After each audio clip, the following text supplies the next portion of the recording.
Al'ummar duniya, salamun alaikum wa rahmatullahi wa barakatu. Muna godiya ga 'yan uwa muminai duk sanda muka yi bidiyo suna isar mana da saƙon yana kaiwa inda muke buƙata saƙon ya kai. A wannan magana ce kai tsaye game da Muhammadawa. Na ce Muhammadawa 'yan ɗariƙa, 'yan shi'a, 'yan ƙadiriya da 'yan ashabul kafi da sauran muminai da suke zaune a Kano wanda suke kishin annabi Muhammad sallallahu alaihi wasallama. A haƙiƙa 'yan uwa, lokaci ya yi da duniya ya kamata ta san matsayar Muhammadawa da matsayin mutanen Kano. Kun yi addu'a sosai game da aƙidiyar Abdul Jabbar. Dama kai kana naka ne, Allah na nasa. Idan kai addu'a ka bar wa Allah, to shi zai kawo maka mafita. Wa man yattaqillaha, Allah ce yaj'al lahu, sai Allah ce makaraja. Duk wanda ya ji tsoron Allah, to mafitar ba daga gare shi tsarin wannan mafitar yake ba, a'a Allah yake tsara yanda mafitar za ta zo. To Allah ne ya tsara yanda mafitar za ta zo. Shi yasa Allah ya fara raba kan waɗannan mutanen tun yanzu. Kwankwaso da shi kansa Abba.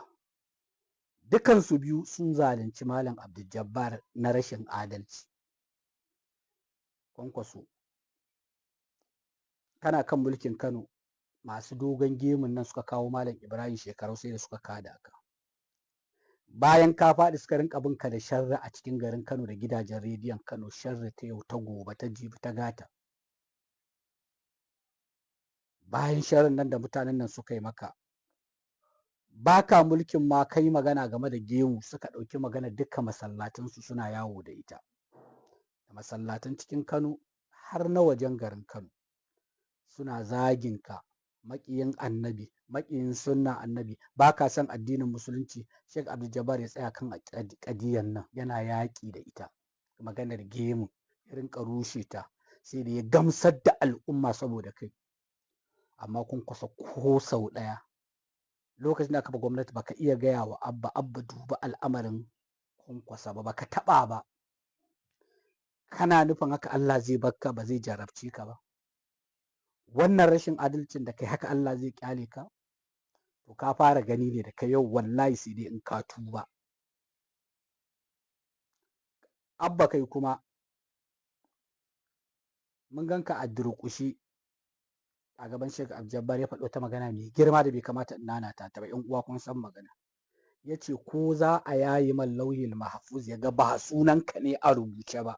Kai, kana gabansa ba zan ma ci gaba da maganar ba. Sheikh Abdul Jabbar yi wannan maganar. Aka zo zaɓe, ka ci zaɓe, aka yi inconclusive, ya ce a'a a ba wanda ya ce, fito yana yaƙi. Sai da ya baƙin jini a wajen Ganduje. Wannan shine asalin rigimarsa da Ganduje da ta kai shi wannan yanayi, saboda kai kaɗai Abba, ba saboda wa'azinsa ba, saboda kai kaɗai. Bayan nan ya fito ya gaya al'ummarsa su yi katin zaɓe saboda kai. Suka yi katin zaɓe, suka fita tururuwa suka zaɓe ka Abba. Ka ci mulki. Me suke nema a wajenka? Adalci. Me suke nema? Adalci. Ba su ce ka cire Abdul Jabbar, Sheikh Abdul Jabbar daga cikin ƙadiyar nan ba, daga cikin laifin nan ba, a'a adalci suke bukata.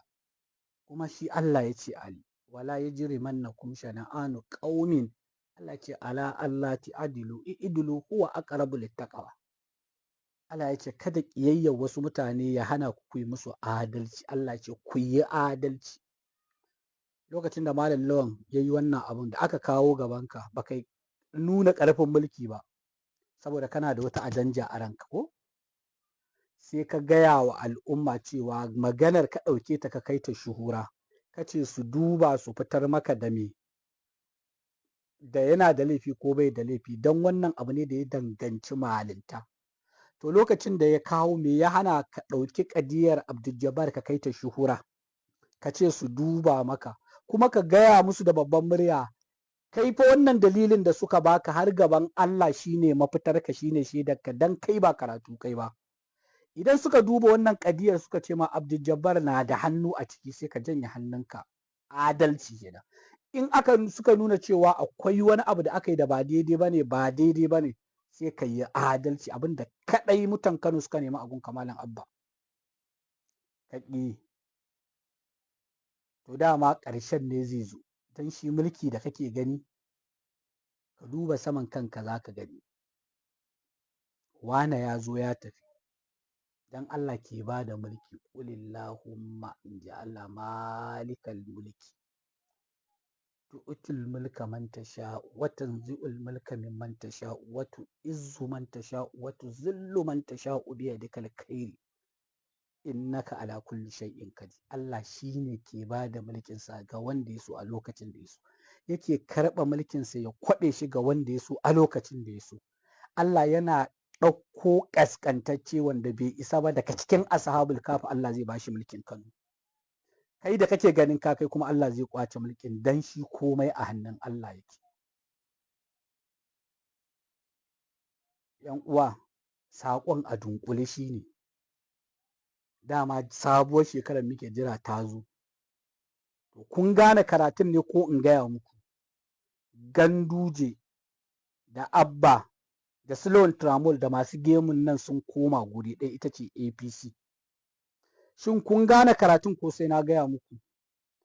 Wallahi in ba ku fito kun kwaci yancinku ba, wazifa a masallaci ma sai ya gagare ku.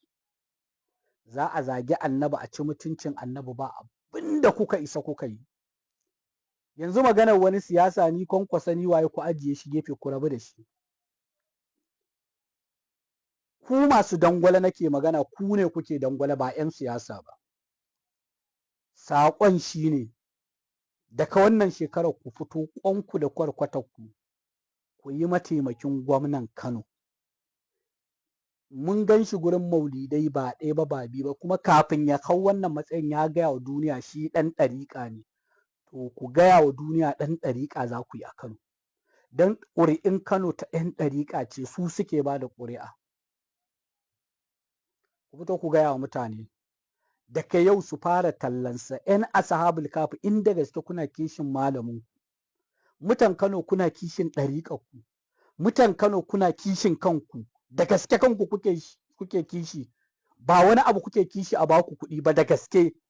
To ku fito daga yau ku nuna wa duniya ku mataimakin gwamna kuke, dan shi ɗan ɗariƙa ne. Ku fito ku yi tallansa. Me Kwankwasa ke takama in an yi iyo ni ne mai matasa, suwaye matasan 'yan dangwale. To ku fito kuma ku gaya wa duniya mataimakin gwamna za ku yi. In mutum ya ga dama ya ce siyasa ma muke yi. In ka ga dama ka ce siyasa, muna da damar da za mu ajiye malintar a gefe kuma mu yi siyasa, dan su ma malaman suna siyasar, muna kallon su. Kuma mu ma 'yan ƙasa ne, muna da 'yancin ƙasa da mu yi siyasa, kun faɗa. In mutum ya ga dama ya ce siyasa muke ko kamfen muka fito mu yi wa mataimakin gwamna, ya faɗa. Amma wallahi tallahi mafitar ku 'yan ashabul kafi, da kai ku zo ku yi tallan mataimakin gwamna. Ɗan ɗariƙa ne gaba da bayansa, da iyayensa da gidansu da kowa ɗan ɗariƙa ne, kuma yana kishin ɗariƙa, kuma yana kishin malaminku, kuma yana kishin ɗariƙar. Ita za ku zo ku gaya wa duniya sai mataimakin gwamna. Daga yau ku fara liƙa hotunansa a motocinku da mashinanku da gurin aikinku, ku shiga gidan rediyo, ku hau Facebook, ku liƙa profile ɗinku, ku gaya wa duniya mataimakin gwamna kuke yi. Daga yau in kuka ji saƙona, ku fito ku fara. Daga yau ku fito ku fara. Ko ba komai za mu ce muna da alaƙa ai da shi Sheikh Abdul Jabbar. Dan ni secondary school ɗina Tarasu ne, duk wanda ya san ni Tarasu ya san nayi. Sheikh Malam Jamil Alƙadiri, Allah ya ƙara masa ilimi da tawaru'u, malami na ne da yake koyar da ni nahwu a Tarasu da adab, ya ɗauke mu. Ya san ni haka ido da ido, in ya gani ya san ni. To muna da alaƙa da gurin ma in muka fito muka faɗa. Amma maganar gaskiya ne, wallahi tallahi sai kun fito kun kwaci 'yancinku. Ku fito ku ce mataimakin gwamna za ku yi. Zance wani Kwankwasiya, wani sai Abba, ku ajiye shi a gefe. Abba ba zai muku komai ba, ba zai taimaki malaminku ba. Wannan shine na farko. Na biyu na nan zuwa. Ku yi mana sharing 'yan uwa Muhammadawa su ji saƙon nan, su yaɗa saƙon nan ko ina cikin garin Kano. Ku fito ku yi mataimakin gwamna. Assalamu alaikum wa rahmatullahi.